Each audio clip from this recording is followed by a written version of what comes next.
Emozioni, ma anche ricordi di quella che è la cucina tipica dei nostri territori. Un modo per vivere quelle emozioni assaporando i pasti che facevano parte della quotidianità, ma con un'emozione in più. Dal giorno alla notte l'atmosfera cambia.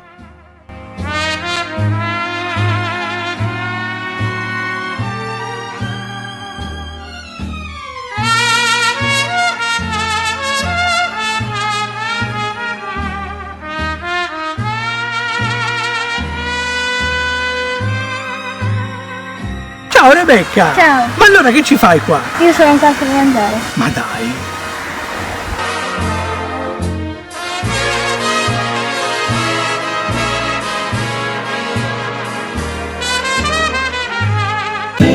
E non si può non pensare alla tradizione della Sardegna con i maloredus, fatti col sugo alla campidanese, un classico della cucina sarda.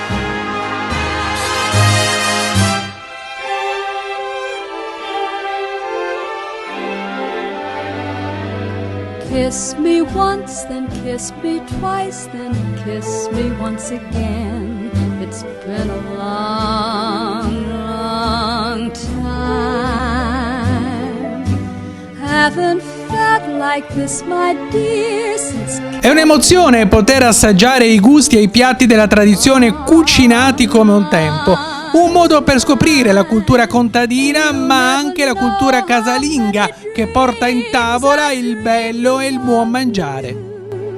Oh, just how empty they all seemed without you. Sono con Ambrosiano, Pamela e Rebecca, che sono i padroni di casa di questo bellissimo home restaurant. Quando è nata questa idea, Ambrosiano? Allora Luca è nato 4 anni fa per gioco e alla fine si è rilevato un successone.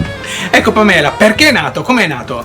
È nata dall'idea degli stessi inquilini di cenare all'aperto e sotto le stelle.